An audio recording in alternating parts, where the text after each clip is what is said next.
about to see. So I'm DiPerna. I'm a docent here at the Conservancy. I'm also a University of Florida certified master naturalist.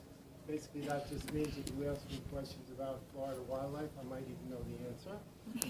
And today we're going to talk about reptiles.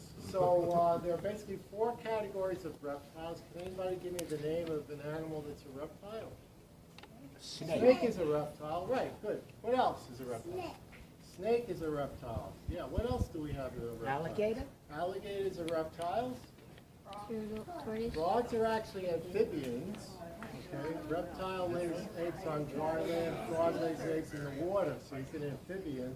So we've got snakes, we've got alligators, Crocodiles. we've got turtles, crocodiles, and alligators are in the same category, crocodilians. And there's one more thing, lizards. Right, now I've got artifacts here for 3 of those categories. I don't have any artifacts for lizards, because they're running around all over the place, right? You've seen them on the ground since you've been here. These little brown or green things running around. Anybody know what they're called? Geckos. A lot of people, they're lizards, but what kind of lizards? Some people think geckos, right? Because they've seen too many car insurance commercials. These are actually anoles. That's what's down on the ground here. So we don't have any of them up here, but you've seen them on the ground. What we're going to do up here is talk about alligators, snakes, and turtles. Somebody mentioned crocodiles. Florida is the only place in the world that has both alligators and crocodiles. Aren't we lucky? Anybody know what this is? Is this an alligator or a crocodile? Yes, sir, it's an alligator. Yes, sir, it's an alligator. You know why? Broader head, right? Not as pointy. Crocodile has a pointy snout. Alligator has this U-shaped snout. Another way you can tell is you look at them when their mouth is closed. Alligator's teeth fit inside his mouth, so you don't see them. Crocodile's teeth, some of them stick out. So here's a photo that shows you the difference between the gator and the croc. So I'm going to pass that around here. Now both of them are designed to live in the water. They both have their eyes on top of their head. They have their nose on top of their head. They can sit there in the water, wait for dinner to show up. Okay, when they see something they might like, they just slam down, open their mouth, slam down with 2,000 to 3,000 pounds per square inch of pressure. For those of you that don't like to do the math, that's like dropping a car on your toe. Okay, so it's going to hurt. And anything they grab is not going to get away anytime soon, and they'll spin and rip off the meat and just have to swallow it whole. They can't chew. Now, alligator mothers are probably the best mothers in the world because, in terms of reptiles, because they actually stay with their eggs. They'll make a nest, and they'll stay with the eggs until the babies hatch. It takes about 2 months. And then the babies start making noise, and so mom digs them out of the nest, and she takes them to the water. And she stays with them for about 2 years. She doesn't feed them, but she makes sure that they're protected.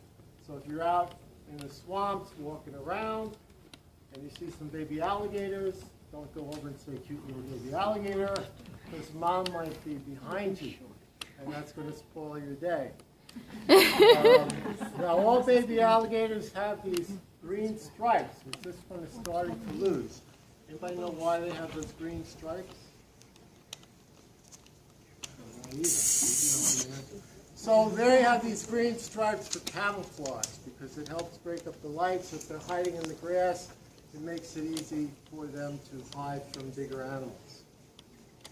One thing about the alligator down here in Florida is it has a very strong tail and a very heavy snout. And it uses the tail and the snout to sort of scrape out ponds in the Everglades.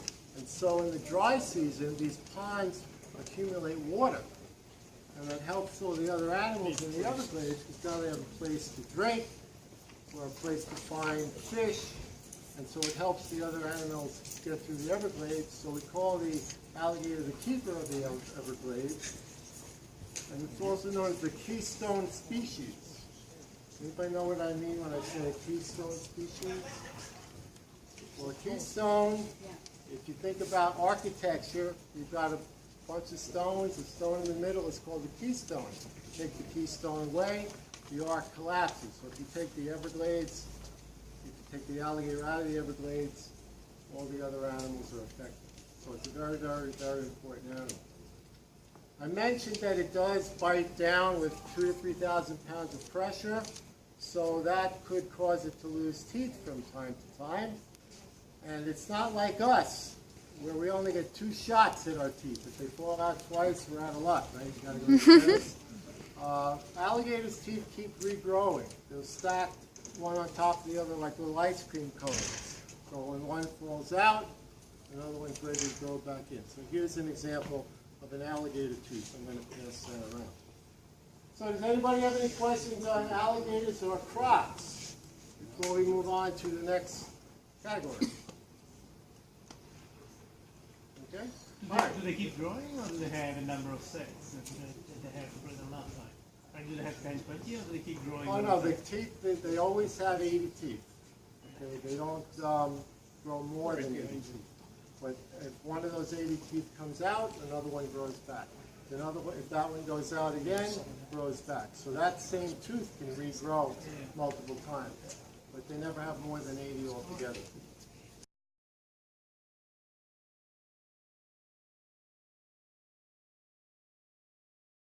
Tortoise. Now, what is it that all turtles have that everybody recognizes a turtle with, right? It's a shell. Now, actually, turtles have 2 shells. They have a shell on the top called the carapace, a shell on the bottom called the plastron, and the shell is part of their body. So feel along your back. What's that bumpy thing, guys, on your back? That's your spine, right? What comes off of your spine? Your ribs, right? And your ribs are separate. Well, in a turtle, his spine, I'm going to pass this around in a minute, is part of his back shell. His ribs fuse together to get a nice bony surface. And on the top of that bone is material like your fingernails. It creates what are called scutes. And as the turtle grows, the scutes will slough off as the bones get bigger and bigger and bigger, but there'll always be another set of scutes below. So I'm going to pass this gopher tortoise shell this way and pass it around and see what it looks like. And this is some scutes from a red-eared slider.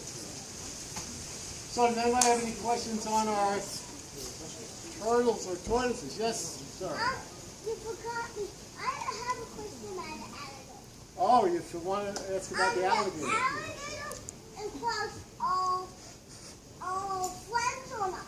Alligators and crocs are not normally friends, but actually they don't hang out in the same area. That's a great question, because alligators only like fresh water. They don't like salt water so much. So you'll see them all over Florida, but only in lakes and maybe some rivers. Crocodiles, if you can believe it, don't like cold temperatures like up here in Naples. They got to be in warm tropical areas. So they'll be down where the Keys are, Flores Keys and the Everglades National Park, and point south. And they can tolerate salt water. So you'll see them in brackish swamps more than you'll see alligators. Crocodile. Crocodile can tolerate any kind of water, but they have to be more warm temperatures. Alligators can only be in fresh water, so they don't really get together too often. But if they did, they wouldn't like it. Is this an evolution? Are turtles older? They say that the oldest reptile is a turtle. That's what I've been reading. Yeah. So that would be older than crocodile.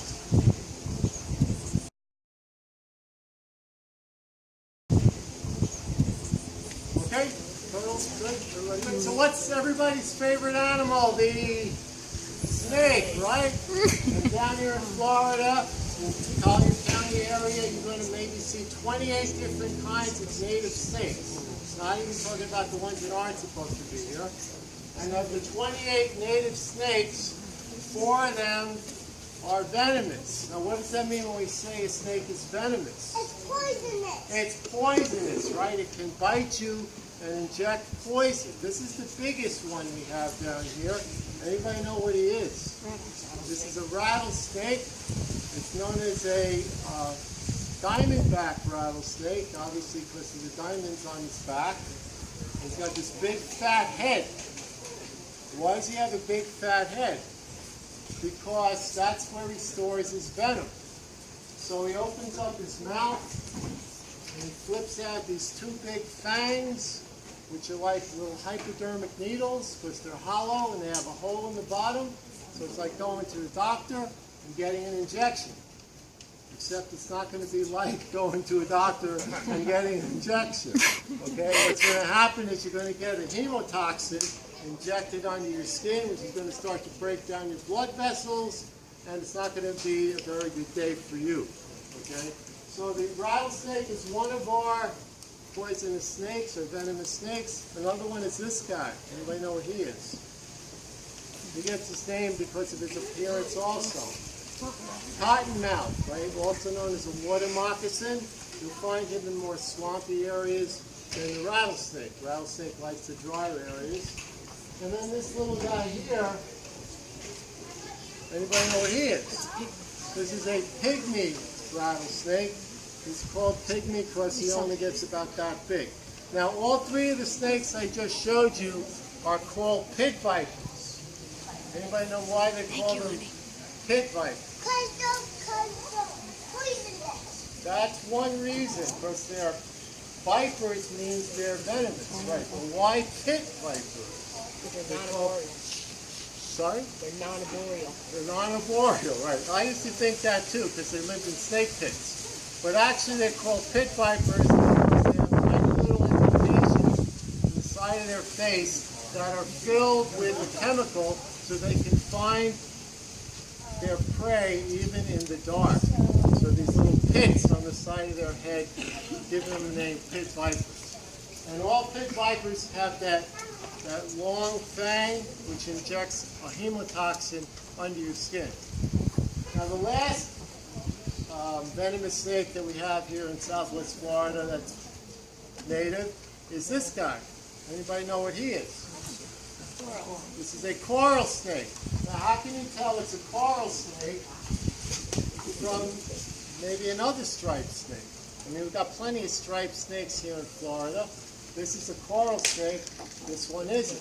Red, yellow, dead fellow. Exactly. The rhyme is red against yellow makes a dead fellow. Red against black, friend of Jack. Now, I'm not good at memorizing poetry, so I just remember any snake I leave the area, right? Also, another way you can tell a coral snake is the black nose. But you notice he doesn't have a fat head like the pit vipers do. Okay? He's got a whole different mechanism for injecting venom. First of all, he's got very short fangs, and he doesn't have a fancy injection mechanism to squirt that venom into your body. What he does is he has to hang on and chew, and that venom works its way in, and this venom is a neurotoxin. That means it paralyzes you. Okay? It's the second most deadly venom in the world, after the black mamba. So basically, you know, snakes are going to mess up your day, no matter what they are, because even if they're not venomous, like this guy here, this is a non-venomous snake. Anybody know what he is? This is a black racer. Okay, even if the snake is not venomous, here's a skull of a non-venomous snake. Notice that they still have teeth. Okay, all snakes have teeth. And what do snakes eat? Mice and rats. So a snake's been eating a mice or a rat all day, and then he bites you. Now whether or not he has venom, it's not going to make for a happy day. So my goal is always never to get too close to a snake. They're always going to want to leave the area if you show up. They're going to hear you coming. They can sense you with their belly scales. So they're going to always try to get away from people. So you never want to chase them or try to pick them up because it's going to totally mess up your day.